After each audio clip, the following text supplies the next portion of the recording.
Here's what the most successful freight recruiter knows and why 99% of freight specialists will never get what they want out of their careers.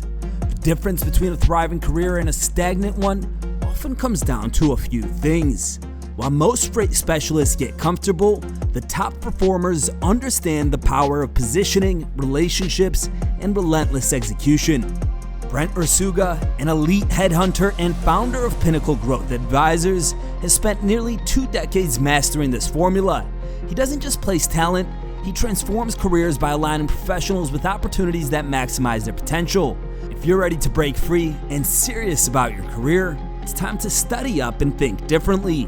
Tune into this episode to find out what Brent looks for when placing top talent across the freight industry. I mean, if you want the truth, even to this day, on the days when I need fuel, I'll create dig it. deep into an enemy. I'll create. This sounds awful, but I'll create fake stories in my head. All I need to do is scroll on LinkedIn for a couple minutes. Yep. I got it.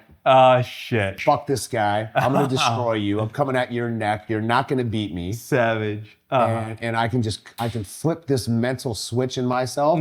Just even for if I can lock myself in a time block of even 90 minutes, dude, I'm dangerous in those 90 minutes. You're a competitor. No, because I trigger, go, right? So I can just create this where it's just like, it's almost like before a ball game, you're creating or just listening to the fans or something, right? And then I can channel it and lock in, man. I don't know how to transfer or teach somebody that. I think a lot of it does go back to just me playing basketball where I would just piss myself off to be like, I'm gonna like, what'd you say? Like, you know what I mean? Like you create like these fake stories, but dude, what? And then iron starts sharpening the iron, and you guys start. Then you just create that energy around you, and then you don't get satisfied. You don't get comfortable. Dude. And I mean that's another thing too, man. I hate to say this, but like all these accolades and all these awards, dude, I celebrate for like 2 seconds. Yeah. Because here's the thing that a lot of people misunderstand too. It's not really about that. It's really about the journey, who you become, what it takes on the path to get those things. You're right. Because you're going to evolve and you have to help and serve so many people and all this stuff too. Do you have a big, like, grand vision also that motivates you that you're kind of working towards? Or is the fuel when you start running, like, because just like everybody, you wake up on those mornings and today's not so easy to get up, but you do it anyway, and you sometimes dig into that I know this sounds competitive crazy, spirit. dude. Yeah. I don't get burnt out, man. I don't have days because, again, I control the controllables, so I'm so disciplined. I don't have those days where I'm like, oh, I'm not feeling it, whatever. Here's why. I've always played with a no plan B, back to the wall. This sounds awful, almost like play broke. Like I have to perform. Right? I have to survive. Dude, I have to feed my family. So I got 2 little kids. My dad passed at 16, didn't leave my family with anything, but it left me with a work ethic. That's all I needed, right? I just have responsibilities, man. So when you're in a situation where you have to win, I hate to say it, but like burnout is a luxury that I don't have. I love it. I don't have the opportunity to be emotional. I don't have the opportunity to be like, oh, I don't feel like it today. I'm just gonna sit on the couch. That's not a reality in my world. So I play the game differently. Then what I do realize is how many people do come across that. I'm gonna destroy you. Yep. I got you. Over time. I got you. I see your weakness. I smell blood, man. I come for the jugular. Like I'm a nice guy. Don't confuse that with that I'm not coming at you to compete. Even more so because hiring talent for companies, you need to be a nice guy in a lot of ways to get these top level people into these companies, into these positions. It is a lot of it is being nice and empathetical. Or am I completely wrong? No, you're I mean, no, look, I mean, we're in the people business. Right? People do business with people they like and trust. Exactly. I think that when people talk to me, they realize that I'm no BS though either. And I'm gonna ask hard questions. And ultimately, it's because these companies are coming to you not for average. They're not coming to me to post a job and just bring them random people. They want elite people. That's the difference between headhunting and recruiting. Recruiting to me is on a mass volume play. Hey, I'm gonna go post a job 50 people are going to apply. I want to see the best 5. I don't do that. I'm a sniper, man. Forget that. Okay. I'm going to come over here and I'm going to get you 1 and I'm going to hit that bullseye. Okay. It's a completely different approach and mindset that you have. That's where the reputation's been built. That's where the awards and accolades have come from. Because I've done that at a high level for, God, man, 16 years. Yeah. You're a sniper. Like jokingly, I'll go to the conference and these guys will be like, oh man, these guys are SEAL Team 6. Send them in. They're coming out with a head. That's the identity you want. I love it. You go for cream of the crop. Well, dude, and now that you're playing in this game, what you got to understand, in recruiting, there's 2 things you always have to remember. You are only as good as the logos that you represent. Because now I'm taking those to the market. If I represent C companies, maybe B, the formula is there. I can only take C people to C companies, B, B, A, A. My job is to have A quality, top elite, top 25 brokerages, the best tech companies, whatever. I want to represent those. Now think when I go to the market, bro, I'm going to get you in the door over here. I love that. So, At the same time, you're only as good from the talent standpoint to the companies, you're only as good as the talent you show. This is where people mess this up. Yeah. So how can you have a recruiter who is a 6 tasked to bring in 10s? They don't speak the same language. A, B, B, C, C. C recruiters don't mess with A talent, and A talent doesn't mess with C recruiters. The formula's off. Yeah. You're right. I know I'm right. So you got to be it to bring it in. Phenomenal. You are only as good as the logos you represent. For a lot of startups and a lot of younger businesses, I feel like people oftentimes are just like, bring me any business. I'll do anything. Yes. And I did that. You did that. 100%, because you got to pay your dues. You can't come out swinging at your top, you know what, when you haven't paid the dues. So early on, you have to get those base hits. You have to build that momentum. Selfishly, even internally, you have to have that belief that, man, I can do this.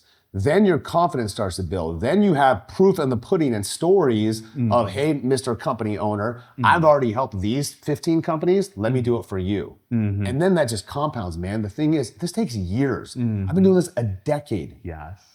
Everyone wants the quick fix. They want it now. They want this. It's not how the game works, man. Ask anybody. It's a marathon. No, you might get lucky here and there, but...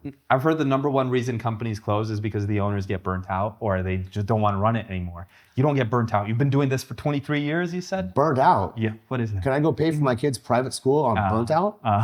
No, sir. So what? I don't understand. It doesn't resonate with me. I literally don't understand when people say that, what that means. That means either you don't have passion, you don't have responsibilities, you have no pressure on you, because pressure is a privilege. Yeah. If people don't expect anything of you, that means that you're average. Think about that. You should want people to have stuff on your shoulders. People like, dude, you're different, man. Something about you, you're built different. So when you're built different comes different expectations. Average people don't have that. They just float through life. They show up at Thanksgiving and they're just another cousin. You are a true hunter, a true sniper. Am I wrong? There's got to be somebody in every family that's different, that shifts things. And that shifts things. That makes some people a little bit uncomfortable. I'm sure you've had that throughout your journey. Well, it's just you want the truth? Yes. You know, so does everyone else. They know you're different. You could go around to any family engagement, interaction. You know that you're different than these people. It doesn't mean that they're bad people. These are blood, man. This is your family. But you know you have something inside of you that separates you from them. And these people, a lot of times, they'll look at you and they'll know it too. I think when that self-reflection occurs, you owe it to yourself to do something big. Otherwise, what's the alternative? We're just going to be more of the same? Yeah. I'm not built that way, man. You got one shot at this thing. I saw the quote on your wall, and Panther, you could pull it up here. It's the quote is, you eat what you kill. If you don't kill it, your family won't eat. Your family won't eat. So the first thing I do when I unlock the door is I see that. So what it does, it automatically triggers me to go into a hunter mode. If I don't perform today, my kids don't eat. Is that the reality? No. Is it a mindset? 100%. That's why I personally don't work from home. I have this office. This is not an office, it's a performance center. I'm not here to mess around. I'm not here scrolling TikTok, okay? This is 8 or 9 hours that I have to produce at a high level and earn income service my clients, service the candidates that we help, and play ball. It's a flip of a switch, man. That way, when I do go home, then I have to flip over to dad. Then I got to go play Barbies. Boom. Okay, so talk about a balancing act there. That's not easy to do either, because I'm wired one way, man. I'm all gas, no brakes. I really want to dig into that because I think there's so many lessons and values and knowledge in ancient history. And that hunter, that quote, I love that so much. I love visualizing like a version of you from the Ice Age days, like your ancestors. Do you know? Yeah. I mean, I have a lot of Armenian. In the past. Really? So Armenian, Spanish is the majority of my background. But look, every village would send out a hunter to go feed everybody else. Yeah, or a couple. And I kind of want to get into the leadership part of it after. Yeah. But so yes, every village needed the hunter that would allow their village to survive and thrive, That's it. etc. So you have to ask yourself, is that you? And here's the thing, man. Can you teach that? Or is it in you? Can you teach it? You know? Well, look, we all lost it. Like if we're talking literally, Yeah. 99% of us, you throw us into the woods right now, we do not hunt shit. Yeah. We cannot survive. And if you That's not actually good. had a 1-year-old and a mom in a little like wooden teepee back in the day that you had to feed, like damn right, you need people to teach you. You need a father, you need a family, you need a tribe that would teach you. 100%. And I think too, like a lot of people have just never been in a situation where they've had to win. They've had like literally like like life threatening. Like, dude, I cannot pay my mortgage unless I go get these commissions. And you play differently, man. When you come from a place of comfort, you can be comfortable. The famous quote is like, if you're casual, you'll be a casualty. You play differently, you're soft. Yeah. You don't understand how many people are like that out there, man. I mean, I hate to say it, but I just look around all the time. I'm like, I'm playing against zombies. People are distracted. There's a pace. And when you can kind of control that pace and you just see the interactions you have, you just kind of, again, your confidence goes up because you're like, dude, what is going on? You ever like go places and you're like, dude, this is like slow-mo. Like go to the grocery store, go to Target. Yeah. It's like, right? It's just people are just like la la land. Yeah, you're right. And so I don't know, man. I just run at a different pace. You're hunting. And then you mentioned coming home after a full day of hunting like that and being there for your kids, Yeah. for your children. I mean, the biggest thing Like there- any advice for like decompress. decompress. So for like me, that's important too. My commute is not long, but I have to. And are we filming, or are we just gonna like? Yeah, we're rolling. Oh, dude! I thought Yeah. We don't have to like. No, I didn't know if you wanted to start. I kind of just want to keep it real. Yeah. So just dropping value bombs. Yeah, for me, like the big thing, my commute is not long. It's like 5 to 7 minutes. No music. That's my time just to kind of calm myself because I come in hot again, right? That or a lot of times if I'm able to, there's really nice paths around here. I'll even go for a 20, 30-minute walk just to kind of get some energy shifting, or I'll do that at home before I step foot in the house. Because once I'm there, this doesn't stop. My watch is going, texts are going, working deals, this and that. And you have to be able to compartmentalize that a little bit just to kind of go into motion. Last night, I wrote, I was reading and I wrote this: the world is filled with nonstop news. There are so many sources waiting to tug on your emotions. Yep. Our very phone holds a potential eternity of distractions. There's only one corner of the universe that you can be certain of improving, and that's your own self. Aldous Huxley. Life will always be busy somewhere. Yep. And you're right. It's so important to, like, you are a hunter, you're a go-getter, you're working, yet you still have guardrails and you have boundaries and you have systems in place to, boom, decompression for the most elite athletes, for the best hunter is still very important and necessary so that you can continue hunting the next day. Well, and I think too, talk about boundaries. Like I've been able to create those here. Like even like just family or whatever, they know, like kind of don't mess with him there. Like I'm here again, performance center. This isn't just a hangout office. Let me go kill some time. Like they understand my responsibilities and what I'm tasked to do. So they leave you alone, right? Doesn't mean you might not get a text here and there, but I don't get pulled a lot. Yeah. Because I've created those boundaries and infrastructure around me that everyone knows what they need to do and I know what I need to do. So let's just do that. Give me a tactical tip on like how to do that if you don't have that today. Like say you are a I don't know, customer sales rep, carrier sales rep at a brokerage, and you are getting dinged with friend groups in chats, right? And you're getting dinged with families, girlfriends, etc. Like, talk to me. I think it's communication. I think you just have to have those open lines of communication because, I mean, it's amazing. I'll go into these brokerages and I'll like kind of do laps and walk around and people are on calls, but they're like this. You can't be in two places at once, right? So you have to have the self-discipline just to put that thing down. There's a device that I've shared on LinkedIn called the Brick. Okay. It's $50. And what you can do, honestly, man, you grab your phone, you tap it, and it can lock you out of whatever you want. I can be locked out of messages, Instagram, TikTok, Facebook, LinkedIn intentionally. And then for me to re-access those things, I have to re-tap it. So a lot of times it's meant for like, let's just say that I'm going to a kid's dance event, right? And I don't want to be distracted. I'm going to tap it, leave it at the house. I can't even access that stuff. So it's almost like an intention. So you just got to be very intentional in everything that you do. I think too, just muting those things, putting on the silence, the notifications, like just having the discipline that I see it, I don't have to respond to it. I can see it, I don't have to respond to it. Not everything is a now, not everything is a 10, not everything is a, oh my God, where are we going to happy hour? Like I don't even play that game, man. Nice. You just don't respond or you leave the group? Yeah. Like Brent was in, Brent's out. Yeah, we got like we I play a lot of basketball still. Like we have a group chat with like these basketball guys, and all day long it's just banter. It's smack talk, right? And when I log in there and I'll see 30 messages, like I laugh, but it's like I don't have to engage with that either. I can see it, still be part of the group and the community, if you will, but it doesn't have to be me being the sport. You can do that talking once you're on the court. That's it, man. In the ring. That's it. So that's just discipline is what that is. Phenomenal.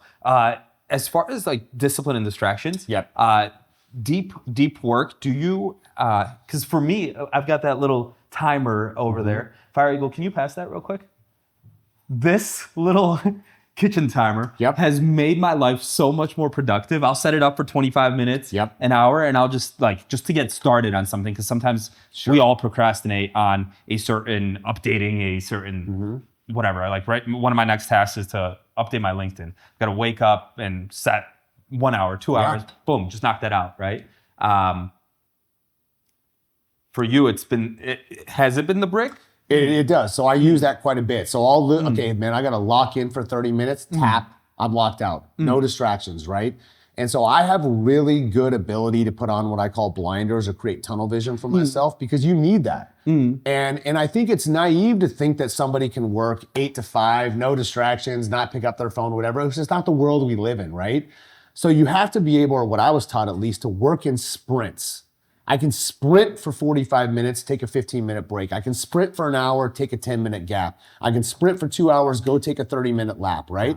But when I can work very effectively during those sprints, that's going to get me accomplished what I need. I'm still human. I'm still going to be on my phone and I want to see a score. I want to see Twitter. I'm still, Well, you set that up, you program it as almost like mini rewards. Of like, okay, I'm going to go for this, boom. I'm going to focus. I'm going to get it done. And then boom, little reward. I'll check this. And but otherwise, you're in two places at once. I'm trying to work. I'm over here. I'm taking a call. I'm scrolling. Think how many people do calls while they're scrolling here. Right. I'm not fully engaged. So that's the thing, man. Like when I have a company on a call, when I have a candidate on a call, I'm all in. You're going to see it from eye contact. I think too, you're going to feel the energy because I think a lot of stuff in sales, recruiting especially, is an exchange of energy, right? It's my job. You don't even have to believe in the company I'm telling you about. You got to believe that I know what I'm talking about. So I'm going to inject that belief. I'm going to inject that energy into you. So you're like, God, dude, like, and then what you do is you start to raise the room. You start to raise those energy levels that there's a transfer around too.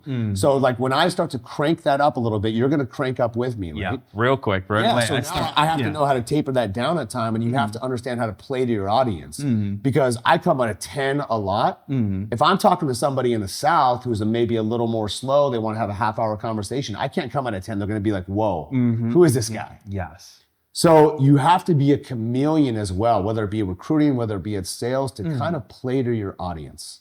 Or just empathy, right? And being able to navigate that. And touching on the focusing on a couple things. You're really good at putting blinders on it and focusing. For that's something that as carrier sales reps, as dispatchers, like, oh yeah, we multitask. We're getting phone calls. Blah, blah, blah. It's so difficult to do in that, yet so damn important. And my grandfather, when I first moved to Poland, he used to be like, Tom, you're so chaotic. Like, you're doing so many things at once. I'm like, yeah, but like, I don't know how to fix it. Like, I want to, I just don't know how. So just figure it out, you know? And I think I eventually figured it out by casting this spell that I repeat regularly. Every time I'm in the shower, I focus on one thing at a time. I focus on one task at a time. And so sometimes I'll take clients, guests, friends, people we're interviewing, and I'll take them into the woods, into like a night roughing it in the forest. And you get to take people out of their comfort zone and kind of see how people act when you've got to light a fire, but it's not so easy, when you've got to gather wood, but you're hungry and a little bit tired, or like after having slept next to a fire and like having a rough night, right? Yeah. You get to see somebody's character a lot more. And during those moments, like people, every time we start cooking in the kitchen, everyone wants to start cooking. And they're like, where's the glove? Where's that? It's just focus on one thing at a time. And that's like a little tip that's helped me. Oh, for sure, man. There's no right or wrong. Everybody has their own little kind of hacks, right? But you have to be self-aware enough to implement self-discipline as also. You have to know, man, this isn't working for me. And all you really ever have to do is look at your results. The scoreboard never lies. If you're winning, something has triggered the last 30 to 90 days of behaviors that have led to those actions.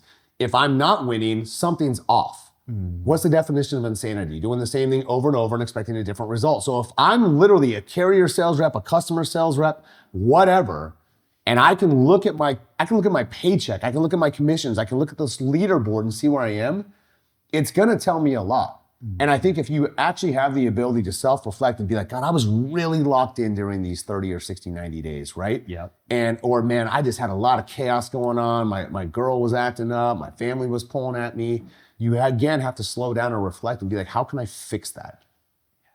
Otherwise, nothing changes. If nothing changes, it's a very vague quote, but it's very real, man. Otherwise, you just stay on the hamster wheel. 100%. And then you start saying, life moves so fast, life moves so... If you take time to reflect and actually think about week 8, week 7, I saw that Manifest. You were still waking up early. You left Manifest early. You went in, accomplished what you wanted to get done, and you left early, right? You came back. I got work to do. That's it.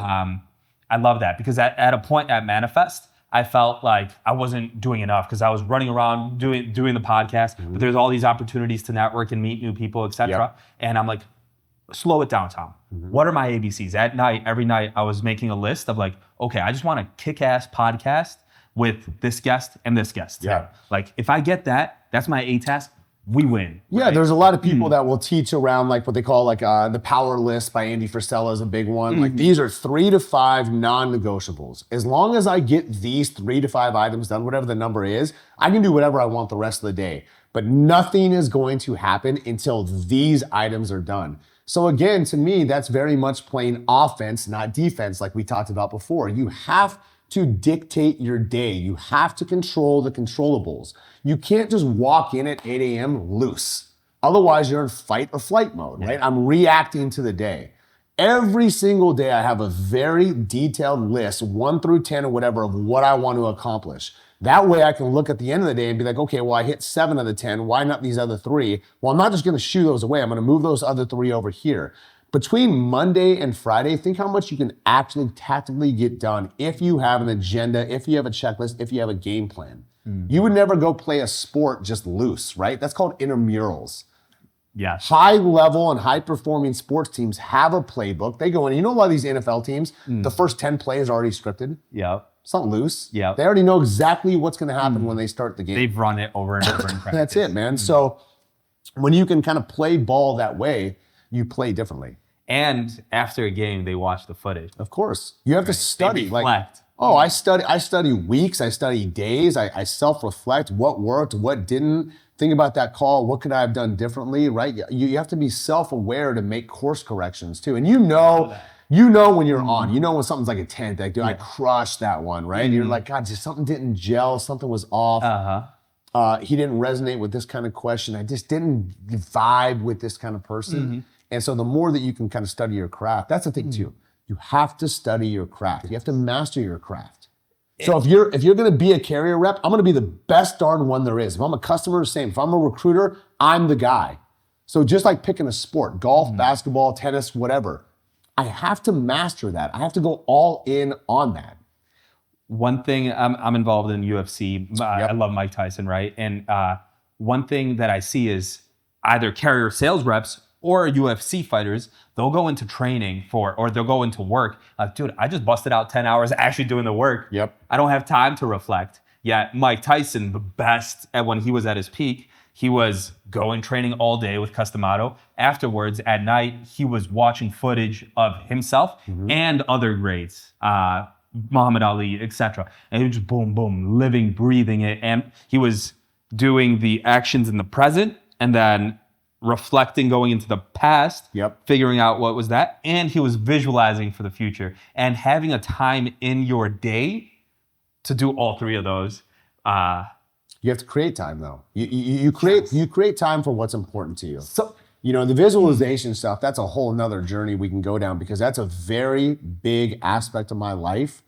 I have developed and mastered this skill where I can so vividly see things from the future and create it so that it becomes a reality. I mean, little things, man, from being on stages with awards. Like when I go speak at TIA here at April in a couple months, what I'll do is I'll create a hack for myself. I'll go drive to some of these resorts and you can just walk in and I sneak into these conference rooms and I visualize an audience. I visualize a crowd. I practice going on stage, my hand gestures, my tonality, my energy levels.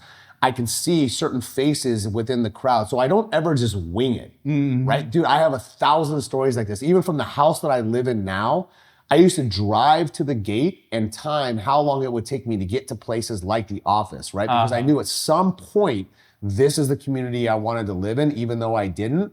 And I would strategically just plant these mental seeds in my mind that this is going to become a reality. This isn't a pray, a hope, and a wish. It's just timing. Yes. And so I have 1,000 stories like that where even if you look at my phone, I have the revenue numbers, the amount of placements I want, everything for 2025 all there. So it's always in front of me. You saw my computer, what's on there. It's always in front of me, man, as far as that goes. I love that. Measuring time. So sometimes justifying that reflection time versus actually doing the work, you might feel like, oh, this isn't directly producing money. How do I justify this? And one thing that I learned from Dan Martell that's like helped me so much feel great about my calendar, my days, is the drip method where he kind of goes into the delegate quadrant, the replacement quadrant, investment quadrant, and the production quadrant. And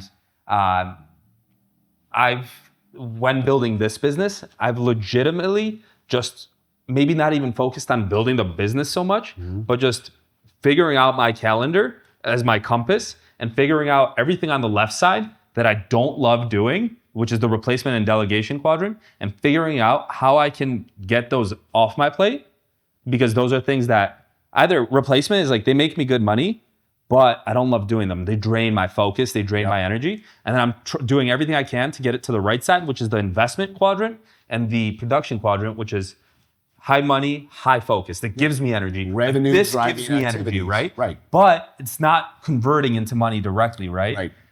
Yet I have a feeling that maybe somebody's gonna watch this. They're gonna wanna reach out to you, to me, and it's gonna. And so that reflection moment is you put that in your calendar every single day. You make your ideal week and you put, okay, before bed at 7:30, 8 p.m., I'm gonna spend 20 minutes looking at my day and Here's the thing, man.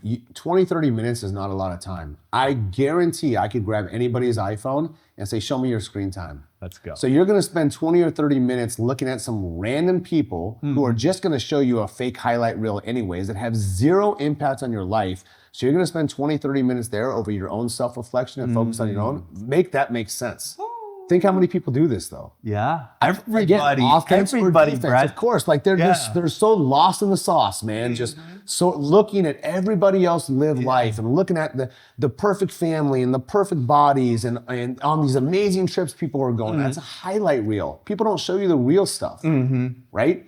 And so I think that again, the less that people consume that nonsense and focus on themselves and just stay in their lane, let people watch you go out and win at such a high level that people are consuming your stuff. Yes. Don't do it the other way. Yes, 100%. However, you can still set it up. Like if you have that habit of scrolling, I mean, it's set up to dopamine you and just hypnotize you.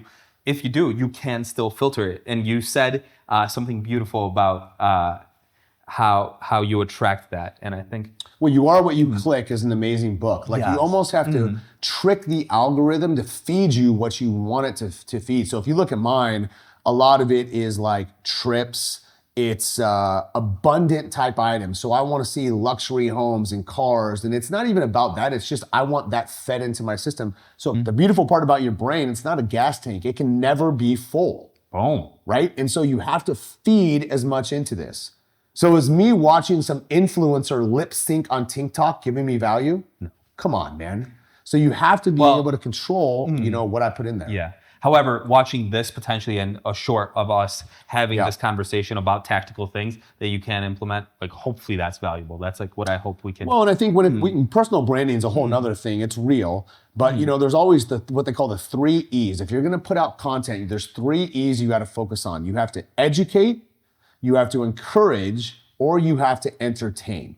Think how many people do stuff that doesn't even fall into those 3 buckets. It's very self-serving. I think we may have talked about this yesterday. Yes. The best thing that I heard is don't focus on being an influencer, focus on being a person of influence.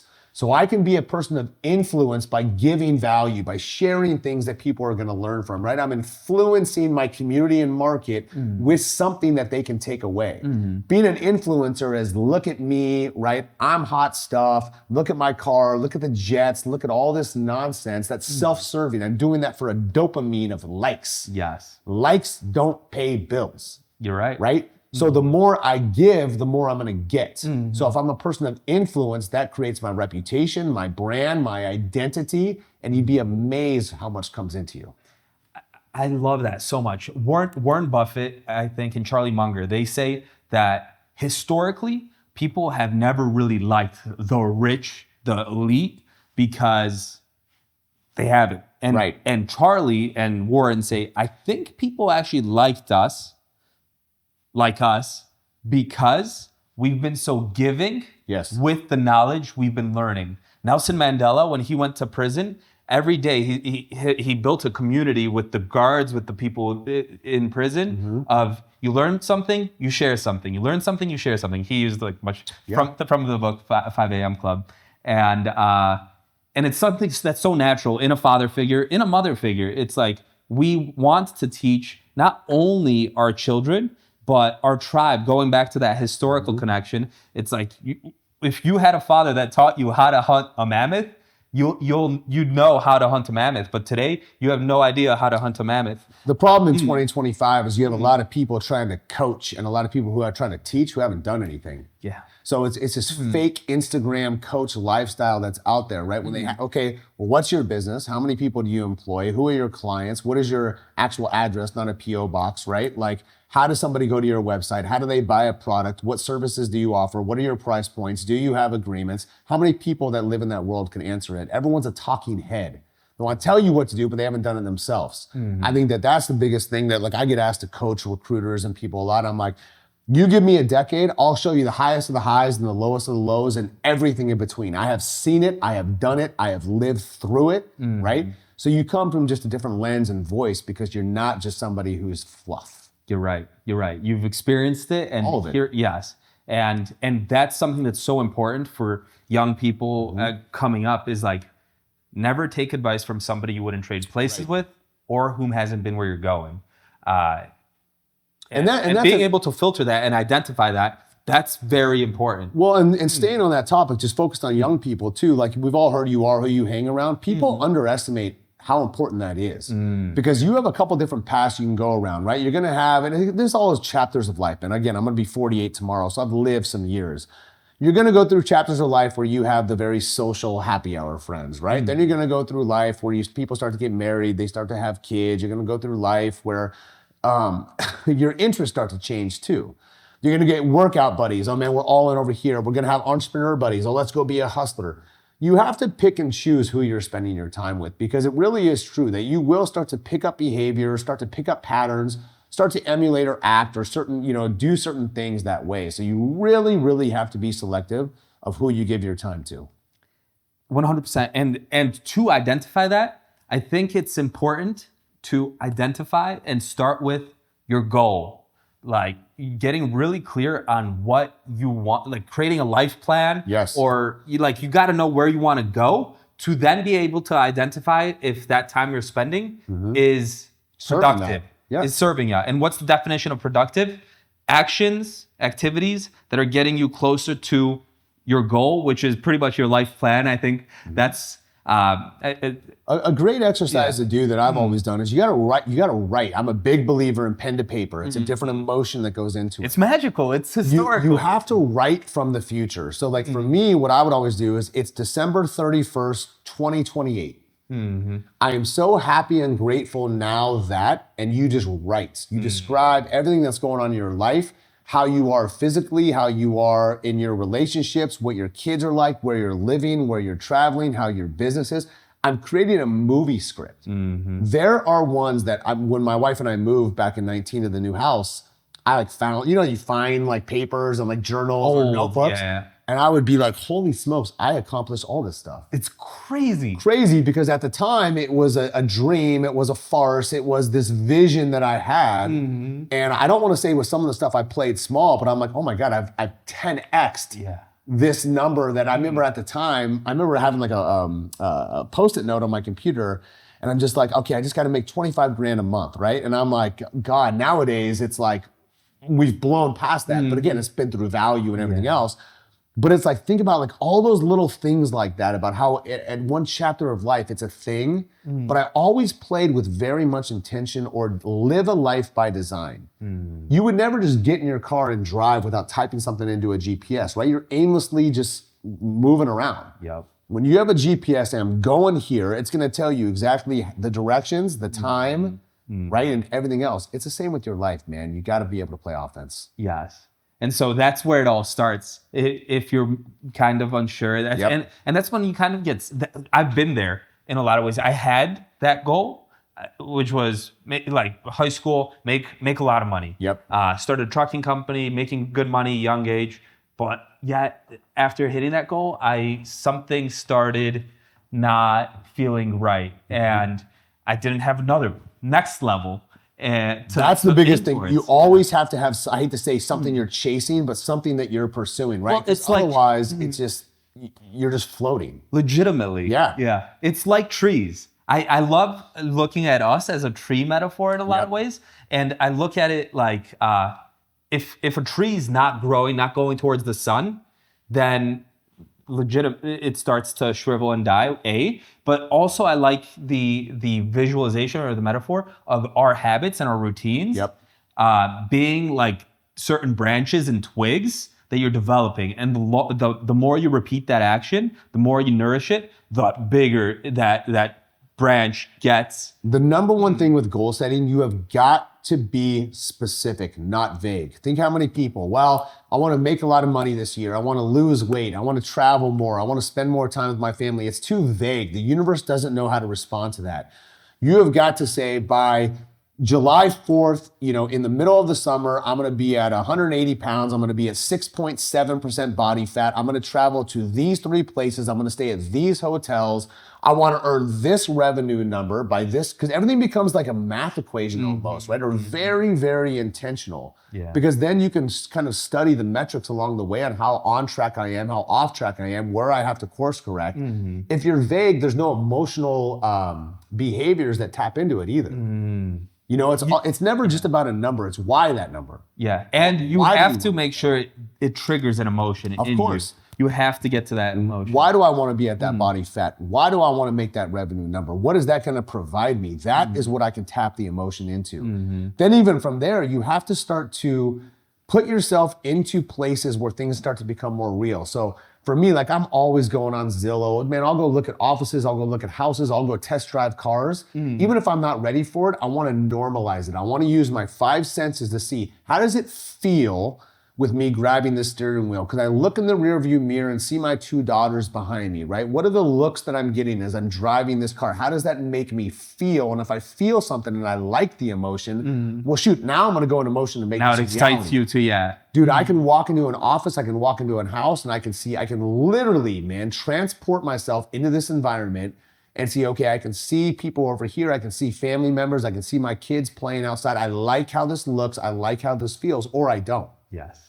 And the more real that you can make things, the more the emotions tap into it. Emotion is energy in motion, and it's magic. So on days that I'm not feeling it, and on days where I feel like I'm burned out, which I don't feel, if I can tap into why am I doing this? Oh, it's because I want that, I want this. It helps kind of get you out of bed and go. Yeah. You can't play loose, man. So many people think about this.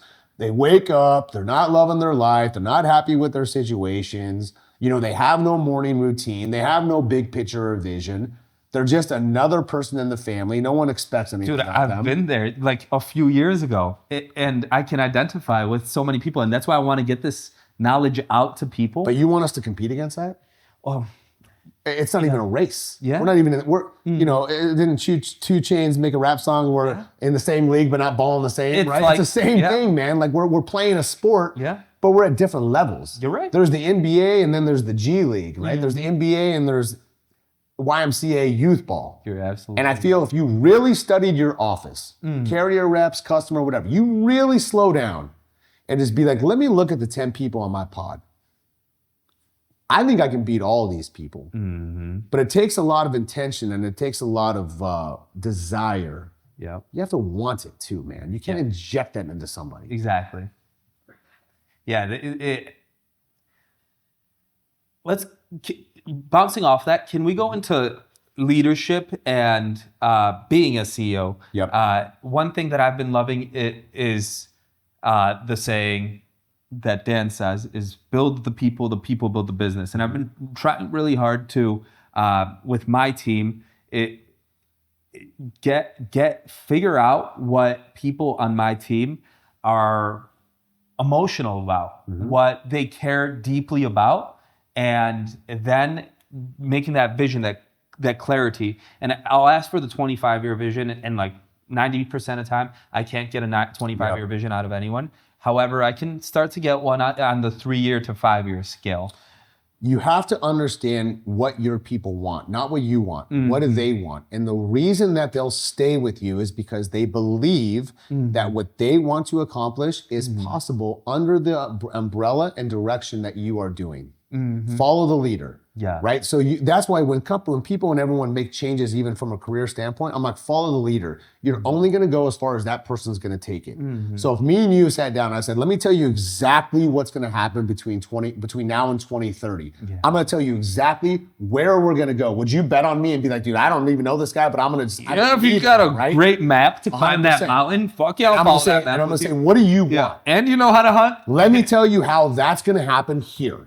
Then that belief starts to kind of become a real thing, and then you're going to kind of get on the train with me, but we're equally going to win. And then you've got a teammate too. Yes. That's But we're equally going to win because I'm going this direction. I'm going to pull you with me. Leaders have to pull people along with them to a degree, but they got to be able to lead from the front. It's the best thing from The Last Dance with Michael Jordan when he said, I never asked somebody to do something I would never do myself. Leadership is something that people emulate. They have to be able to see it and feel it and buy in.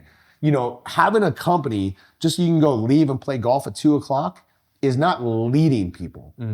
Right? You have to show them what's possible so that they have that inner belief that if he can do it, I can do it too. You're right. Whew. I can go on and on, man. I've seen it and been exposed to a lot of stuff at a very, very high level. From talent, from high performance, whatever the case may be. And that you're looking for leaders too in a lot of cases. Yes. What would you say is the hardest position or the most in-demand position? CEO to fill? No, I don't. I think just sales nowadays in 25, that middle manager, sales leader, salesperson who's going to be able to drive things forward is almost like a lost art. Managing is managing metrics. I'm managing KPIs. I'm looking at your talk time, how many loads you've moved. I can manage numbers.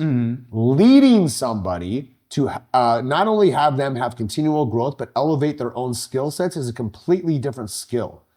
So I have to really develop my own interpersonal abilities and skills to be able to lead and transfer that into somebody else. That's what I think a lot of people are missing. A lot of these companies will put somebody into a manager or leadership seat as well, just because they've been a high producer. Just because you've been one of one at a high level, amazing carrier sales rep. It doesn't mean that you have those skill sets to bring other people along. Now, I also think that somebody can't be an average performer and lead other people. The proof's not in the pudding. How are you going to lead people if you can't even lead yourself to high results? It's a different game. Of course. So it always starts with you, man. If you are able to produce at such a high level that I've figured this out, I should be able to transfer that knowledge, transfer that experience over to you and lead you to become what I am, because ultimately I want a leader who's going to build other leaders. But for me to be able to be in that seat and worthy of it, it starts with results. The scoreboard never lies. Numbers never lie. People do. And so if you're somebody that wants to get around top people that have it mapped out, you're telling companies too. You work with the top, the cream of the crop now. And so you've noticed the companies that have amazing leadership, that know where they're going, and you put your A players in those companies too, and that just accelerates. That makes that fire and wind combination, and boom, they make it happen.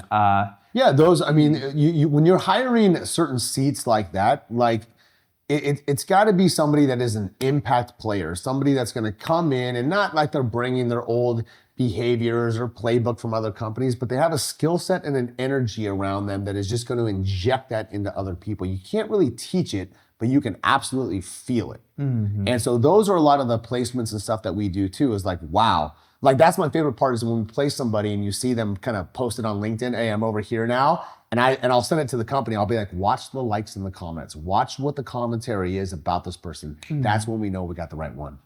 I love that. Very rewarding, man. That's fascinating. Because if you're an average performer, like 4 people like it, be like, oh God, we missed. Yeah. You know, I just don't play at that level. Any advice for people that are in these companies that want to eventually be recruited by, or numbers never lie, man. You like, if you want to be on the radar with me, if you want me to represent you, this is sports agency to me. That's all this is, right? We're fortunate to represent some of the best players in the industry. I have my eyes and ears all over. This is what people underestimate. You don't underestimate the amount of text messages that go on behind the scenes. Hey, what's the real story with Jeff? What's the deal with her? Is she real? Is she a hunter? Is she an account manager? I have established that network where it's very hard for me not to be able to send one text and get intel. What that means is people are always talking. People are always watching on and off the clock, right? You go do something stupid at happy hour, that's going to carry with you. This is real talk, man. I want to understand your behaviors. If you showed up hungover for a day, that now becomes your identity. People are watching and paying attention. What are they seeing? Reputation's real. 100%. It goes on behind the scenes more than people think. Wow. This is real talk. Like Yeah. I'm trying to be Yeah. as candid as I Yeah. can, right? Exactly. One text, I know everything I need. You know, one of the famous quotes that Nick Saban said, he goes, there's always going to be an and or but around somebody. Oh, he's a great guy, and he's a hard worker, and he's a good father, and he's always on time. He's a good dude, but he gets kind of wasted at happy hours, but we took him to a conference and he slipped up, but he's always on his phone betting on games. You see the difference? And or but. Don't let people say but about you. Wow.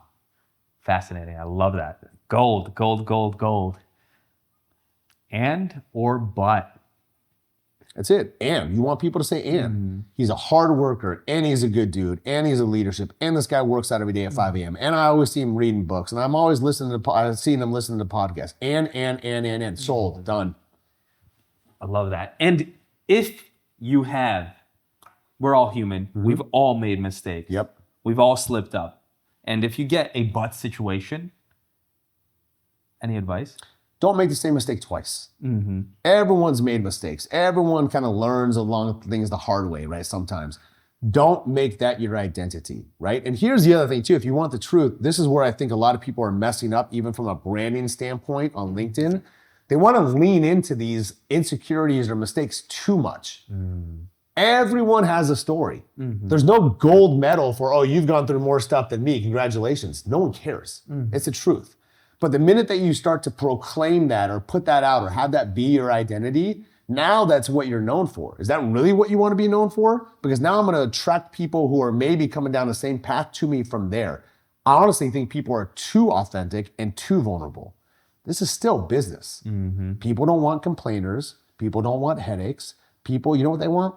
Performers, high energy people, people that are good to be around, good humans, right? Lean into that. Too many people dwell on the past. That's rear view mirror stuff. I love that. I love that so much. And you can control it. That's what I'll see some people post some stuff. I'm like, why in the world would you put that out there? How does that benefit you? Dopamine for some likes? Yeah. You know what your clients like? Results. Do you know what your customers like? Production. Focus on that. Get those likes. Fascinating. Yeah. Great advice. LinkedIn. This is a little bit of maybe a personal one. I'm entering a season of marketing, media, and getting attention. My LinkedIn is outdated. Do you have any? It seems like LinkedIn is one of your top It's everything. jungles, your hunting grounds. Yeah. It's the machine. That is your digital footprint. LinkedIn is better than Facebook, than Instagram, and every platform is going to be different. You got to remember, LinkedIn is for business. What are people seeing? How good is my profile picture? How good is my background image? Am I self-promoting myself in a very positive light? Am I being a person of value in the feed? Here's the reality around content. You consume or you create. You only fall into one of two categories. You create content. I create content. People watch us. Think how many people just consume and they scroll. So if I'm conscious of this, well, then I'm going to be a constant or consistent person in the feed that they're going to see. What does my headline say? Is it very clear what I do? Do I have that identity? You got to remember, I put the top headhunter in supply chain and logistics in 2014 when I started with nothing. But I believed it, and I knew that was billboard, and I knew that once I put that out there, it would become my identity. Now I've backed it up through results, right? But you make it what happen. are people seeing when they see you? When I'm a recruiter and I log on there, I want to see clean cut. I want to see polished. I want to be somebody who's giving value to other people and not self-serving. I don't want to see selfies, right? I want you to be selfless and give to others. That is going to be a profile where I'm like, look at this. Because what you don't understand, I don't send resumes. I send LinkedIn profiles. Because people want to put a face to a name as well. Yeah. You underestimate, I don't even mess with resumes. Every single time I present to somebody, I'll send that. There's been times as well where, you know, when somebody calls you on the iPhone and like their big picture shows up? So, excuse me. If somebody has like a picture of their family or whatever, I'll be like, look at this. Family person. Of course, look at this. I just saw his wife and the kids. He's a good dude, clean cut guy, right? All these little things matter. Yeah. People underestimate what they put out. Yeah. And you control it. Yeah, and then now, like, putting yourself into the position of the owner of one of Yep. these companies, or any company, like, you want to be around people that are fun to work with, easygoing, but also getters. They'll help you grow. They'll help you Yep. survive, right? Well, not just that, but you have the ability to attract people into you. Like if you really study even my own LinkedIn, do you ever see me post about jobs? What do I show? Hiking, basketball, 4 a.m. lifestyle, Les Brown, personal development, Ed Milet, girl dad, shooting hoops, right? Sharing high performance tips, books that I'm reading, podcasts that has nothing to do with logistics and has nothing to do with recruiting. But Interesting, right? what I'm showing you is I live this lifestyle. I live a high performance lifestyle. That way I want to scare away average people. We don't speak the same language, but I am going to attract people with a different way who are going to resonate in some capacity with what I'm sharing. How did you and I connect? We're similar in some ways, right? Yes. We like the same stuff. Therefore, we have an instant connection without even talking. Would you agree? You're right. Think about You're that. right. As soon as I saw your profile, Think that's by accident? yeah, right away I was like, oh, he's a lot like me. And there's boom, and yeah, And then when we actually do speak, the conversations are very natural because we've already eliminated a lot of the nonsense. you're right. Attract people in. This can be any relationship, man. You got to become the version and the person you want first and foremost before you just kind of become some facade of character. That's the other thing too. One of the most disappointing things that I've come across is somebody will portray themselves a certain way and you meet them in person and there's nothing more disappointing than being like, oh man, I thought you were a lot cooler in person. You're not even anything that I see online. Yeah, you're right. You have to be, you are who you are. How you speak, how you dress, how you carry yourself, right? What you put out has to be real. All these things matter, man. Hire for the soul, train for the role.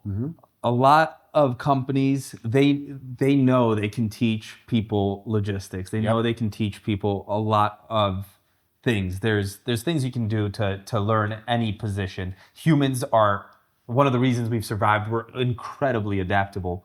And so that's why that is so important, what you're saying. The little things that aren't necessarily that you're posting about, which are logistics, supply chain, but it's the soul. Well, it's the person you are. When I interview people, I call it reasons to win.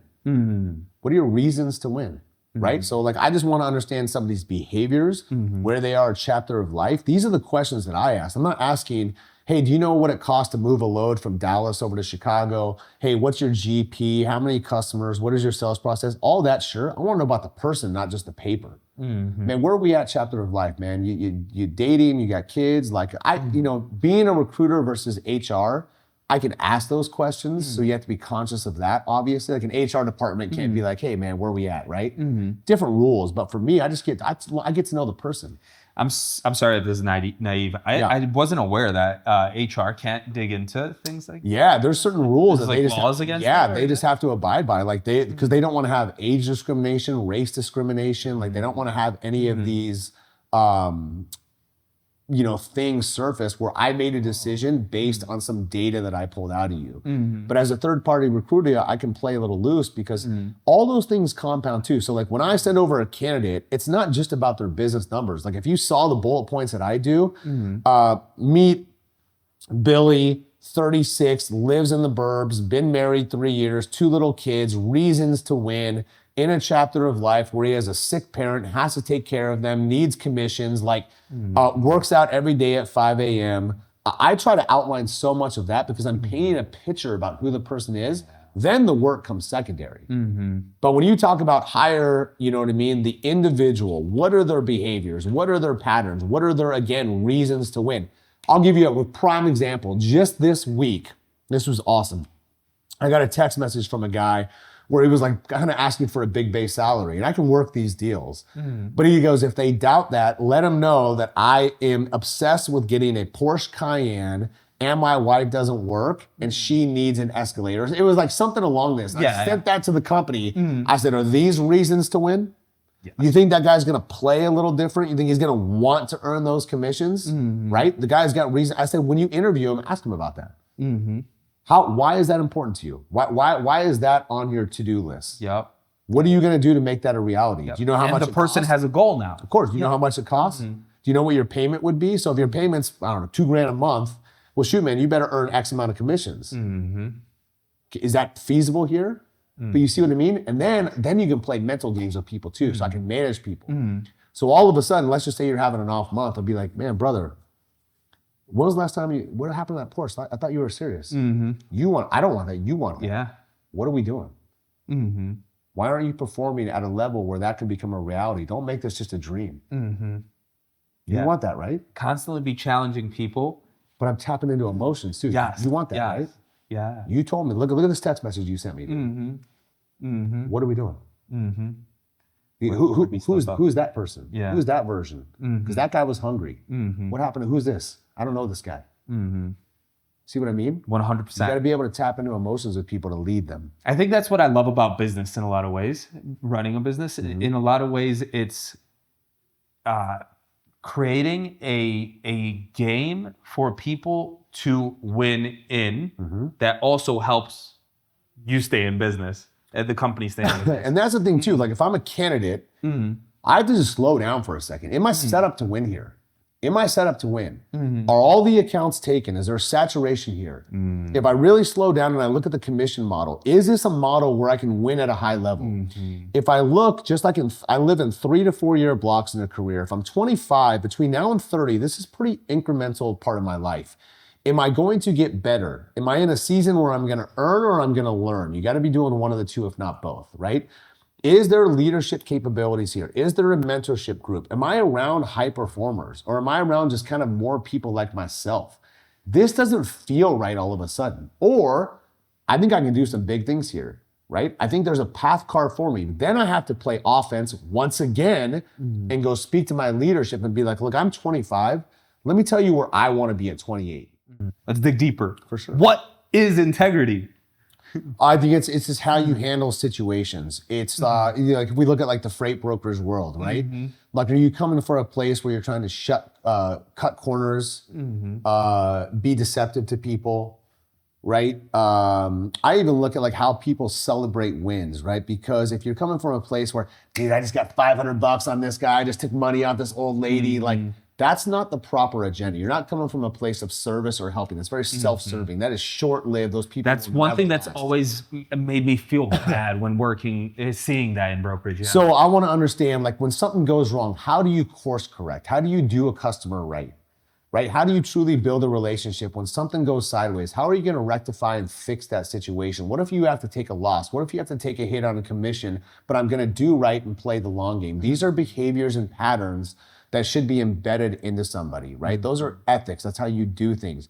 If you see somebody stealing, if you see somebody doing something wrong, are you just going to shut your mouth or are you going to speak up? Or am I scared because I'm, think it's going to come back to bite me? All these little things compound, man, but that's just inner wiring that you have. It's just honestly being a good person. Yeah. If you want the truth. Yeah. It's just being a good person. Yes. Don't overcomplicate it. And it sounds like everybody you're hiring, all these companies, they're looking for, is this person really a good person? It sounds like that's what it's about.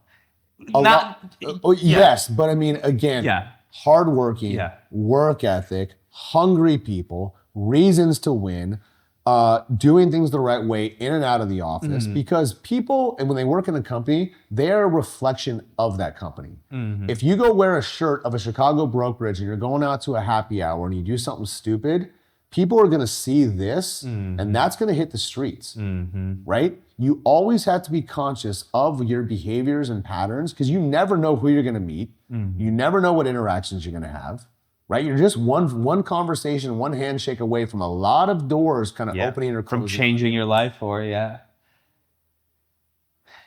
Intelligence is the second. And for me, what this means is do they get it? Have they done it? Do they get the industry that when hiring for that, they have to have but also are they people that are learners? Are they trying to seek knowledge? Will they travel great lengths to meet the people that have the knowledge that they need to solve X puzzle, the books, the places?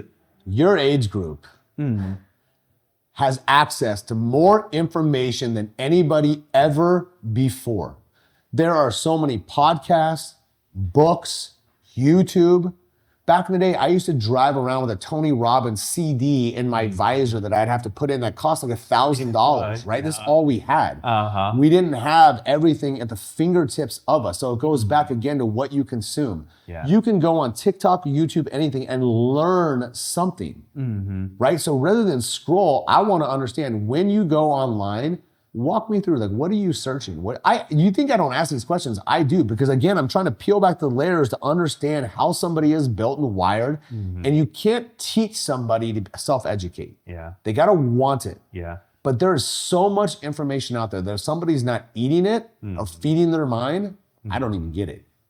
It's so nice, because if you have somebody in your company, in your team, and you guys have a puzzle, and somebody goes and gets a book to solve that puzzle, like, oh my, Panther's doing that right now. Like, we're in a phase of marketing, and he's getting marketing books, reading them. I'm like, dude, I freaking love you. Like, I'm crammed, I'm slammed on there's things going on, and you're doing that because you have a little bit more time, like, and you're solving these puzzles. Let's go. So you want to stick out in the company. Start to let your leadership know what you're doing behind the scenes, right? Start to be a little separator, because I guarantee out of 10 people, maybe 2 are doing these things. The other 2 are just showing up and just on the hamster wheel. I'm telling you, it has never been easier to win than right now. Look around your office. You tell me you have an office full of killers.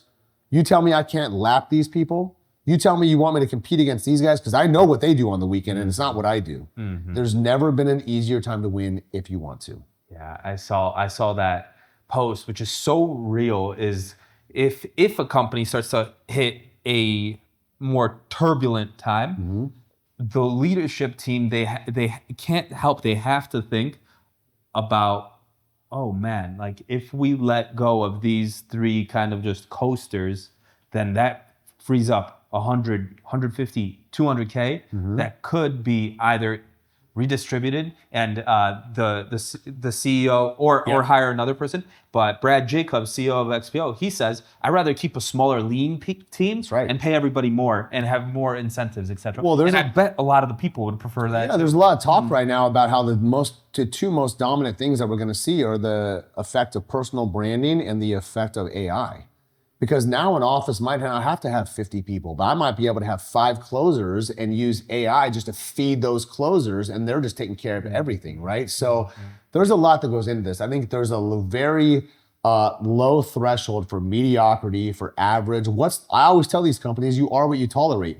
You go look at your scoreboard or your leaderboard right now. Why? Tell me why. Why do I have these 2 or 3 people here? Why? Brad did a post recently where I'm like, if that's the case, coach them up or coach them out.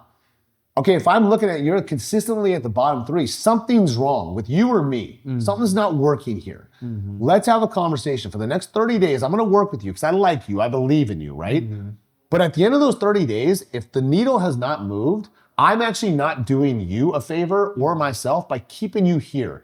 This is not an environment where you are set up to win. It doesn't make you a bad person. It doesn't make me a bad person. This is just not the locker room and the team where I feel you're going to have the success that I want you to have. That is a much different exit than you suck, get out. Exactly. Coach them up or coach them out. It's because you care. Exactly. And that's probably usually for more sales and hunter type roles, right? Because there are the support roles that you need, and just like Michael Jordan and Pippen. You need those people, right? You need no company has 10 type A high performers. Everyone's crushing it. You're going to have accounting, you're going to have operations, customer success, finance. You're going to need other people. But you want to make sure that those people are in the right seat as well with the right behaviors and everything else. It is a fine balancing act, right? As far as that goes. But there's no right or wrong, but that's how you build a culture too. If you want the truth, there's company cultures and there's the vision and pod cultures. There's company cultures and there's vision of pod Well, meaning that like the sales reps could have a culture. These guys are killers. They're hard energy. Well, shoot, Debbie in finance might not align with that. But guess what? This little accounting thing can have a mini culture inside of the company as well. So I have to not always hire just for the big picture because not everyone's going to run this way. And I might be able just to focus on what works here. How do we keep these people playing nice while these animals are running what they do? Yeah. I'm even thinking about when hiring of having the people that will be working with the person you hire, have those people meet and interview the person too. Like have peers interview, have the person they'll be reporting to, and if it's a higher level, have the people that would be reporting to this person all get a chance to meet this person before making that. I call it a day in the life.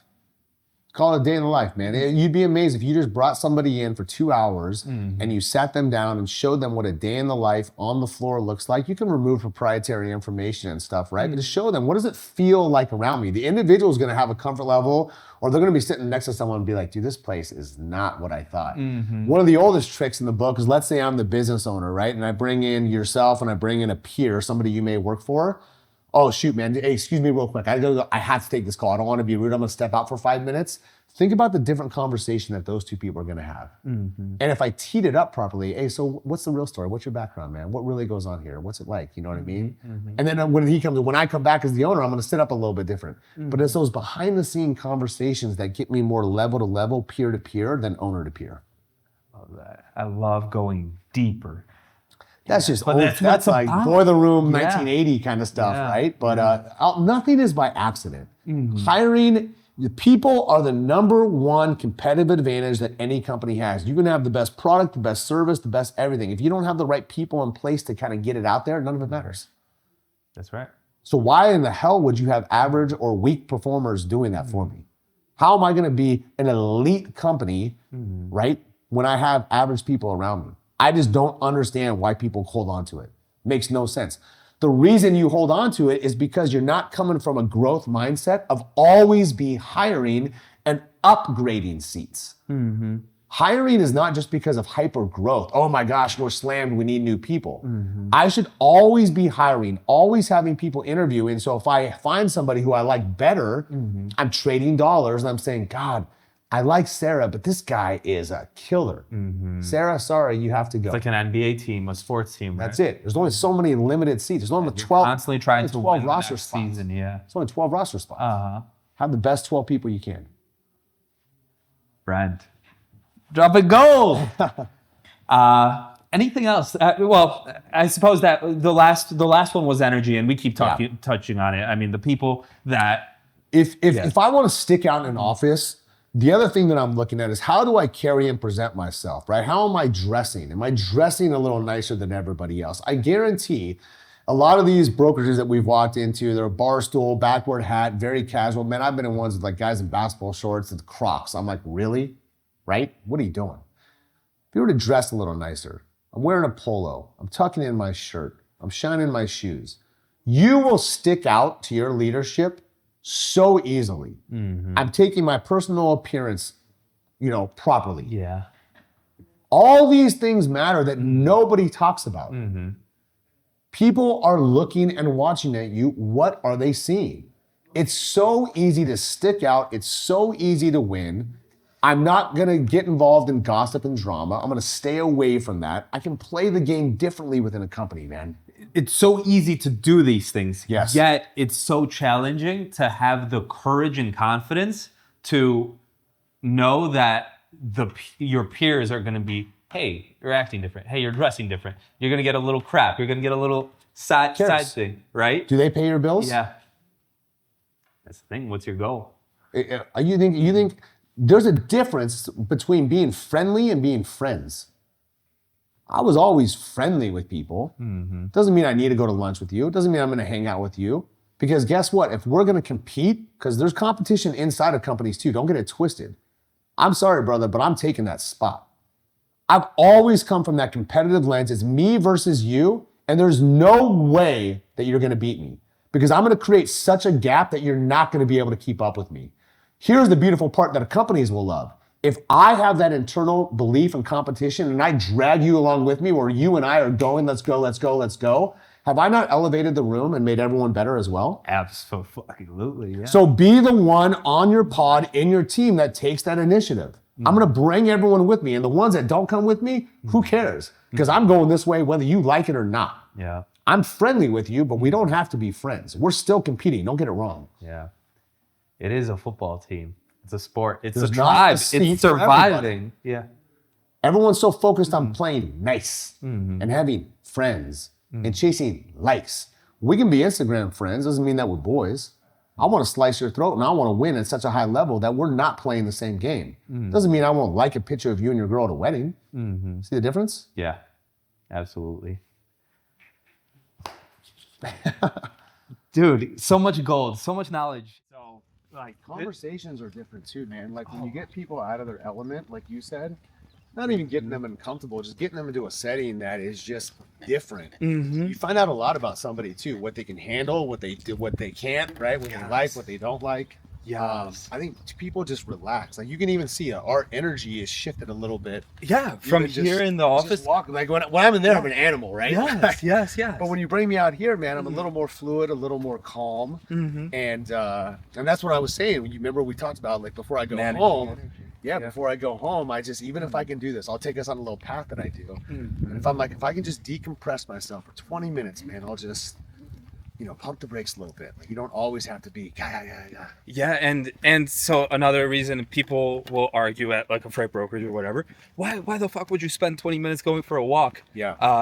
When there's freight to be moved, right? Yet, studies show a short walk increases short-term memory by 20%. If you've got a bad bounce or something like that, like, maybe it's better to calm down on those emotions and then come back calmer, or even do that tough, longer bounce situation with your customer or your carrier and figure it out on a walk like this, right? And so figuring out ways to integrate work and life is also a fun game to play and observe. How you might be able to do that. Take your office to a poolside, right? For sure. Well, motion equals emotion too, right? So it's a different kind of thing that's going on when you're kind of moving. And for me, like, if I let's say I do a bad call, I don't sit there and swirl in it. I'm moving. I'm going to shift my energy by kind of getting it. For me, it's just being outside is like my thing. It's my jam. I want sunshine. I want to feel the rays, whatever. But it's automatically going to shift my mood too. So I can transform myself in a 10-minute dynamic to kind of just recalibrate or whatever. It doesn't take very long, but it's a really big thing. So think about that. When people deal with a customer issue, they have something come up, they just kind of get stuck. Like, they don't have an escape. They don't have an outlet. And when you can just kind of move your energy around and everything just kind of feels better. Like, when I live on these mountains, I'm like, never gotten on a hike and not felt better. 1000%. You never regret going to the gym. You never regret going for a walk or a hike. Yes. You're so right. But isn't this awesome, dude? So like, literally every day, I literally come out here at least once, if not twice, and you see these mountains. So where we are up here, this is an area called Silverleaf. And dude, these are like, you'll see as we'll get closer, you can see better. But like, dude, these houses are, $20 million houses. So it's like every day I just kind of come back here too and just visually see these and be like, God. And here's the questions I ask, honestly, man. What do those people do? What are their behaviors? How many people have they helped? How many people have they served? Did they take weekends off? Right? What do they do? Because you don't just magically end up in a house like that. You're right. You play the game differently. How are they investing? How do they carry themselves? How do they dress? What are their behaviors? What is their network? How did they get to that? You're right. And that's the right questions to ask if you want it, right? And that's the thing, man, that you learn too, is like, like my family, we belong to a country club down the street here, and just everyone's cool. There's no secret sauce. Like, people aren't like, well, I can't tell you how I got here. Like, the more that you get around high performing people and people that are winning, you'll realize they're actually pretty open with their businesses, what they've done, the wins, the losses, right? And that's the biggest thing too, is that there's so many takeaways from stuff like that. Hello. The more CEOs and just like fascinating people and big people that I meet, the more surprised I am by how media often historically displays wealthy people as like gangsters, screwing people over, thieves, etc. And then you meet people and they're like so giving, they're helping people, they're like doing all these things, and that's actually how you come up in the game and in the world. And it's like, wow, how did this happen, that like you're shown this path of lies and cheating and sins and stress and smoking and alcohol, when in reality it's all the opposite. Well, I've always lived off the premise, this is a famous quote, but it's true. The more people you help get what they want, you will always get what you want in return. It's not coming from a place of taking or let me get something, right?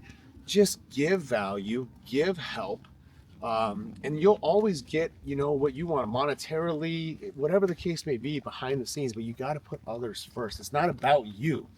Think how many people from a sales environment, they're putting themselves first, right? Like, I got to get this rep. I got to get this commission. Like, it's about them. Yep. That is such short money, and you'll never build a career with that mindset.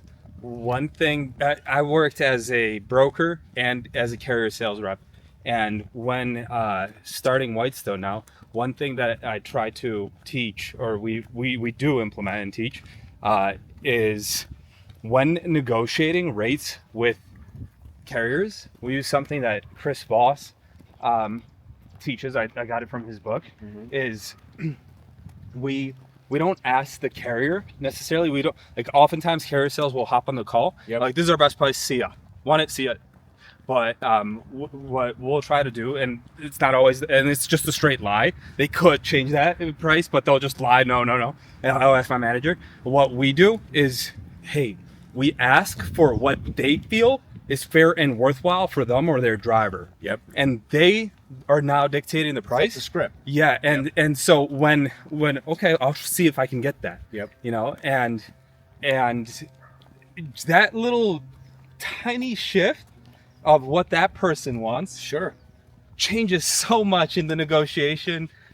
Well, I'll tell you, I mean, I see it in so even in the recruiting lens that I come from, I always tell people, hey, before we get into like what I have, what do you want? Right? It's not about me. I can take this call 5 different ways, right? I'm an advisor to you. What do you want? And one of the biggest skills I've been able to develop is just to be able to ask questions and pull that information out of somebody, because what you want might be different than what I want. And so many recruiters, this is what kind of drives me nuts, they just want to go into the call with their own agenda and pitching somebody. Oh, Tom, you're the perfect candidate. I got the perfect role. This is going to be ideal. Well, number one, I don't know anything about you because we've never spoken. And number two, I probably don't know the company as well as I think I do. So it's like the blind leading the blind. Yes. When I come in with the approach of like, hey, man, brother, I just want to have a conversation, learn a little bit more about you. We'll figure out if something makes sense. If it does, cool. If not, no harm, no foul. This is all timing anyways. And I feel like I'm a good person to know. And if I leave you better than I found you, everyone wins. It's such a different angle and approach. And that's another thing that's been misportrayed as good sales being boom, like pushing, cramming it down people's throats, boiler room type tactics, right? When it's slowing down, listening, hearing what the person's needs are, and being able to show those back that you understood. And then one of my favorite quotes too is, the answer is always in the questions. The answer is always in the questions. Your skill has to be around being able to ask these questions, pull information out of people, right? And not just kind of jam stuff down their throat, but the more that you just kind of go at their level. And nowadays, like I said, we talked about information and gathering stuff. And it's like, dude, I'm a sponge. I want to study speakers. I want to understand their energy levels, their tonality, their fluctuation points, how they're engaging with people. When it comes to sales, I want to understand the mastering the actual process. And that's a big thing too. Even when it comes to freight brokerage, one of the questions I ask is like, man, what's your sales process? Because your book of business probably isn't going to follow you. But if you have a sales process where, okay, when you walk in the office at 8 a.m., what do? How do you generate a lead? How do you find a customer? What is your follow-up process? What happens when they tell you no? What happens when you do acquire them? How much follow-up are you doing to maintain them? so smart. Right? How much do you really know about these people? Do you know their kids' names? Do you know what sports teams they like? These are relationships versus, again, being a partner versus a vendor. Yeah, and that it's also caring, because if you notice that the person doesn't have good habits, good success habits to gain new customers, and it's all been just like, oh, I got this customer from this guy, from this, just being here longer than people. Yep. And then, okay, now I'm going to put you into this new company. Like, you might find yourself in a terrible situation, Yeah. right? But because I took the time to learn your sales process, etc., I might actually be like, hold your horses. Maybe it's better you stay here, honestly. Yeah. Oh, there's so many times where I've told people, like, hey, I hear you. Honestly, I think you're in a pretty good spot. I would be doing you injustice to try to sell you on something differently. I think there'll be a time and a place when we engage, but for now, I'd rather see you stay put and kind of ride that one out. So again, when you put others first and yourself second, just the world expands so much for you. You're right. I love that. That's what the elite do. Not average, not mediocre. What are the best at what they do, right? They study their craft. They master it. They're always pouring into it to become the best too. All these little things, man. We talked about what it takes to separate. We'll go right this way. Just come on. But I do, you can see this is a little trail. Usually I'll go all the way and let you run up. Yeah. But that would take me 45 minutes, and I'm just like, so come back refreshed and gorgeous. What a day, what a world, what a life. Well, Paul came out here, it might have been 2 years, maybe last 6 years ago, and I walked him over to the golf course. There was a guy that was always with him filming and doing. Derek. Is he still around? Oh yeah, Derek's with us. Yeah, he's cool, man. So I took him over to the golf course where the Waste Management Phoenix Open was. We kind of showed him that. He was like, "Oh man, this is great." Yeah, this area is so nice. And as soon as I drove into that turn, it's got this nature feel to it that I'm all about. Man, I've actually been live thinking on about the moving for a chapter of my life. Yeah. To the U.S. to either I'm leaning more towards Arizona. Yeah. Than I am Vegas or Texas, which are my other two options. What part of Texas? If I moved, San Antonio. Really? Yeah. I feel like you never hear anyone say that. Yeah. I don't know. I've got a great customer that the entire business started thanks to this customer. Yep. And so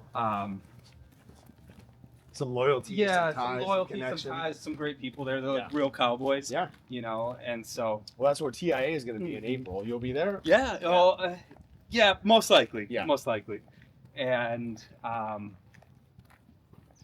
yeah. So San Antonio is nice because it's just like Phoenix is nice. Because it's a short flight almost everywhere in the country. San Antonio even more so than Phoenix because you got 2 hours to Florida, 2 hours to LA, Kind of 2 more hours. centralized. Yes. And so, and it's like a nice little airport that's in and out. Well, that's cool, man. Yeah, I mean, again, I come from the Bay Area. I mean, I've been out here, 25 plus years now, but this is definitely home. Raising the kids, raising the family here. I couldn't imagine living anywhere else because, again, I like the warm. Even this sounds crazy, the 110, 115s. I don't know, man. They're not that wild. Like, I'll still come out here and do this, and that's hot. But like, I'd rather be hot over cold personally. Yeah. I hear you. We're gonna curve around here. We'll go back around. Beautiful. Yeah. But yeah. So Brett, Yeah. what do you want? Or I'll ask a different question. I'll ask a question that Gio, he's the founder or the CEO of Control Chain. And he asked me at Manifest, it's like, Tom, what is one question that you wish somebody asked you, but they never do? I think that a lot of people get pretty as far as like morning routines and recruiting and how do you do this and that, but they never really ask like what's really the main driver. Like what really, like why, right? It's easy to see the hows, but like why, man? Like why wake up at 3:30? Why go as hard as you do, right? Why try to always be winning at a high level? Why do you pour so much into personal development? Why? It's not normal. Like most people don't do some of these. Yeah, absolutely. Look, man, I mean, for me, it goes back to, I'm a real big believer that, like we spoke about, in every family, there has to be somebody that kind of changes the lineage, changes the belief, changes the patterns. But in order to do that, you got to be the one that makes that a reality. So for me, having daughters especially, everything I do is not really self-serving for myself. It's for me to normalize certain things so that that's what they know and see. So as they go and build their own lives, and as they go out and date people, and they go out and do these things, you see what I'm saying? You find your fuel from somebody else caring about your Well, daughter. I'm almost setting a standard. I'm almost setting a standard so that they don't go out and just be with average people. I want to show them what high performance is like. I want to show them that, hey, my dad lived a certain lifestyle. So I'm kind of setting that standard, not for myself. Oh, I love selfishly for them, so that they have a different quality of life also. And so they end up having a better life too. Yeah, That's it, man. I think that's ultimately what you want. Again, having a dad pass at a young age, like I'm envious of people that can pick up the phone and call their dad and have conversations. So I know the hustle and the life and all that stuff that he taught me, but again, it's like, man, that name, right? That last name has to mean something. You got to go out there and make an impact. You got to make a splash. You got to make sure that people remember who you are and that you're impacting other people's lives. And my channel to be able to do that, as weird as this sounds, just happens to be through recruiting, through helping people make a career change. There's three very important parts of people's lives: where they live, who they're in a relationship with, and where they work. Yep. Am I right or wrong? So right. So I have the ability potentially to impact one of those things where somebody works. And nowadays, your career and your job is such an important part of your life that I don't take that lightly. So I owe it to myself and I owe it to other people to have the best relationships in place, deal with the best people, bring those synergies together, and everybody will win. I want people to look back and be like, dude, that guy changed the trajectory of my career. That guy got me in a door that I could have never gotten before. That person helped me get an increase in my salary that completely moved the financial thermostat for my family. I have 1,000 stories like that. You don't think that's impactful? Yeah. You don't think I can sleep at night being like, dude, I have served in the industry and I've won at a high level behind the scenes because, again, I've put other people first. That's what gets me out of bed, man. I love that. Impacting other people, leaving a legacy, right? Like, it sounds crazy, but like, this is true. I don't look at this as transactional recruiting. Hey, let me go get 20 grand over here. Let me go fill this position. It's so much bigger than that. And when you don't think that way, it all starts to, it all happens, it all falls into place. You're playing the game differently. It's not about a transactional little rip here so I can go get a Rolex. I'm not doing that. You're changing people's lives. This is for family. This is for helping people. This is so that, if something were to happen and people can go up to your girls and be like, dude, your dad, that guy was a beast. That guy was an animal. That guy helped more people than you'll ever know. And when you have a why like that, then no wonder you don't get burnt out. Remind yourself of that real quick and boom. That's it, man. So it's like, I just don't resonate with people that talk about burnout. It's simply because they don't either have a thing that they can latch onto. They don't have a big enough reason. No one's put pressure on them where they have to perform. Right? So think about that, man. Think about like how, I don't want to say how sad, but if nobody expects anything of you, how are you going to pass through certain levels? No one expects anything of you. I kind of know who you are. Yeah. You're just that kid. Yeah. You're just that cousin. Yeah, and if you just get more the same. For me, Brent, in a lot of ways, my story, my path, if I can, was I started work, got the trucking company, made money, and then I started to feel like, oh, I'm doing this solely for money. I don't see how right now the trucking company is. I'm not loving it, and I felt lost, etc. And I was 23, 24 at the time, and I'm like, I had my brother, my friends working there, and I kind of, God was sending me signs. Yep. Like I got like a shoulder injury that was making it very hard to move the mouse, and it was just constantly bothering me. I started sleeping in a hammock to try to I slept in a hammock for like 2 years trying to combat that. Now I sleep on the floor, and it's helped. Like legit sleep on the floor. Yeah, on a sheepskin that I made in Arizona in Sedona area, summer last year. That's awesome. Yeah, but there's a lot of health benefits for back, etc. Yeah, and especially when you go roughing it, sleeping next to campfires. But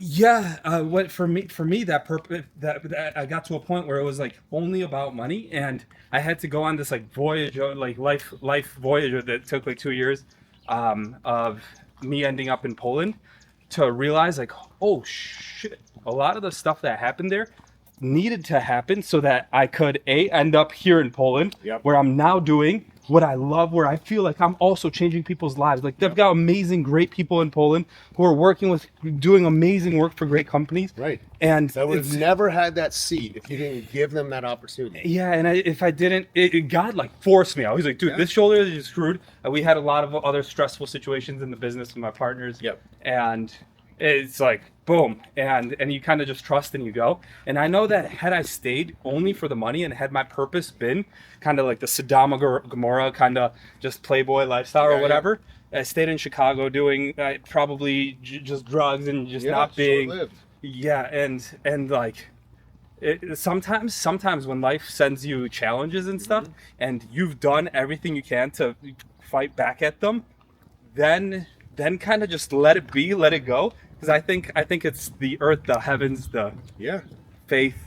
Signs come in different ways, man. You just got to be receptive and know how to navigate those for sure. You know, and look, man, it's not supposed to be easy, right? Like you want to go through those hard moments or those hardships just to kind of also understand how you're built, what you can endure, and you know how you can kind of navigate the person through storms. And it's not supposed to be easy. If it was, what I say, if it's easy, everyone would do it. Like you underestimate how real that is, man. That's real talk. So, Right.